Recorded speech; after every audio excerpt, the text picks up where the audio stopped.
Crime branch के interstate sale ने murder case में वांटेड एक ऐसे बदमाश को गिरफ्तार किया जो मर्डर करके जेल गया, जेल में कैदी का मर्डर किया और पैरोल पर बाहर आने के बाद एक और मर्डर। अब इस पूरे मामले को लेकर आरोपी कृष्ण इस साल अप्रैल में संगम विहार के अंदर हुए मर्डर केस में वांटेड भी चल रहा था। स्पेशल सीपी क्राइम रविंद्र ने यह बताया कि 10 अप्रैल 2022 को संगम विहार पुलिस को फायरिंग की सूचना मिली थी और कार्रवाई के दौरान पता चला कि मीट कारोबारी की हत्या कर दी गई है। इस दौरान आरोपी फरार हो गया। कोर्ट ने उन्हें भगोड़ा घोषित करार दिया था और करीब 1 महीने से टीम आरोपी कृष्ण की तलाश में थी। गुप्त सूचना के आधार पर उसे गोविंदपुर इलाके से गिरफ्तार कर लिया गया है।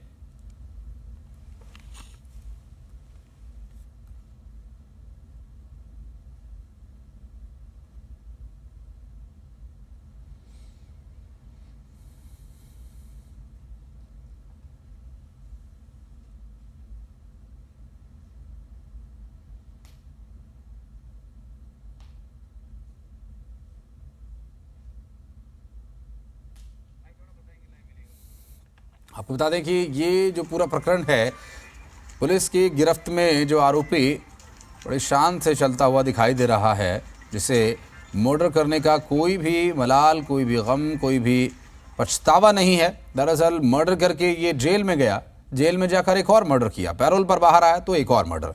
इस पूरे मामले में बताया जा रहा है कि जो पैरोल पर बाहर आने के बाद इसने मर्डर किया, उसके साथ मारपीट की पहले और उसका मर्डर किया और पिटाई के दौरान जब वो बेहोश होने लगा तो मारपीट के दौरान उस वक्त चश्मदीदों का ये कहना है कि इस तरह से ये बिहेव कर रहा था कि मरने का ड्रामा कर रहा है, अभी मरा नहीं है।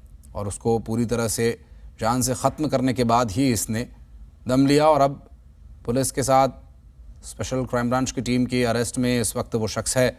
बहरहाल अब सवाल तो इसी तरह से उठ रहे हैं कि कानून व्यवस्था को लेकर जिस तरह से धता बताते हुए इस पूरे मामले पर अगर नज़र डाली जाए तो इस मर्डर का मानसिक संतुलन क्या ठीक है? क्योंकि सवाल ये भी उठता है कि मर्डर के मामले में जेल जाने वाला शख्स जेल में भी मर्डर करता है, पैरोल पर बाहर आकर भी मर्डर करता है, तो क्या ये इसकी मानसिक विक्षिप्तता का परिचय है?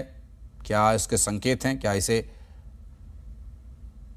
मनोरोग विशेषज्ञ को दिखाने की आवश्यकता है या फिर पैरोल दिए जाने की क्या आवश्यकता थी यदि इस तरह के इसका व्यवहार है तो? राजकुमार भाटिया हमारे सहयोगी इस वक्त हमारे साथ है। राजकुमार, एक शख्स मर्डर के सिलसिले में जेल जाता है, फिर वहां भी मर्डर करता है, बाहर आता है, फिर मर्डर करता है, ये इसकी हॉबी है क्या? जी बिल्कुल कहा जा सकता है कि कुछ भी कहने को नहीं है इसमें, क्योंकि सबसे बड़ी बात यह है कि ये आरोपी पहले पकड़ा जाता है, हत्या करता है, पकड़ा जाता है, जेल जाता है, जेल में हत्या कर देता है और उसके बाद फिर बाहर जब पैरोल पर आता है तो फिर एक हत्या को अंजाम देता है।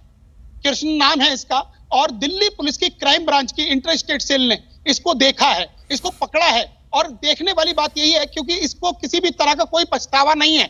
ये कभी भी इस पूरे वारदात को जिस तरह से दिल्ली पुलिस की क्राइम ब्रांच की इंटरस्टेट सेल ने सुलझाया है, ये बकाई काबिले तारीफ है। क्योंकि जिस तरह का ये आरोपी है, कहा जा सकता है कि बिल्कुल क्योंकि इसकी जो आदत कहा जा सकता है कि मानसिक रूप से देखने वाली बात यही है कि मानसिक रूप से, क्योंकि कोई भी आदमी इतना शातिर कैसे हो सकता है कि वो आदमी हत्या के मामले में जेल जाए, जेल में जाकर फिर एक हत्या कर दे और जब दोनों हत्याओं के मामले से पैरोल लेकर बाहर आता है और फिर एक हत्या को ये व्यक्ति अंजाम दे देता है। जी भाटी जी, पुलिस का क्या कहना है इसमें? क्या कह रही है पुलिस कि आखिर लॉ एंड ऑर्डर को इतना हल्के में लेना इसकी मानसिकता है? क्या आगे पैरोल पर इसके विचार किया जाएगा? पैरोल पर भी सवाल उठ रहे हैं कि एक ऐसा मर्डर जो जेल में भी मर्डर कर रहा है, उसे पैरोल किस बिहाफ पे दी गई थी?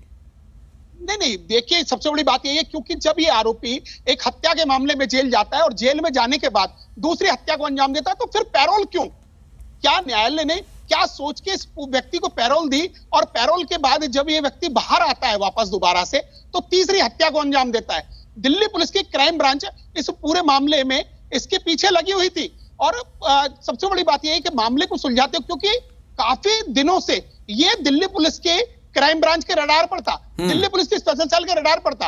अब क्राइम ब्रांच ने इसको गिरफ्तार कर लिया है और तीसरी हत्या के मामले में जो है ये अब जेल भेज दिया गया है। अब क्योंकि ये मामला पूरा न्यायालय के विचाराधीन होता है।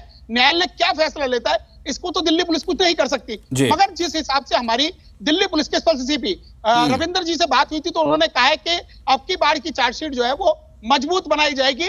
काफी कुछ इस तरह की जो धाराएं इसमें जुड़ गई है, क्योंकि हत्या और 3 हत्याओं में शामिल कृष्ण अब जो है जेल से बाहर आना आसान नहीं है। जी चलिए, बहुत शुक्रिया आपका राजकुमार इस पूरे मामले पर जानकारी देने के लिए।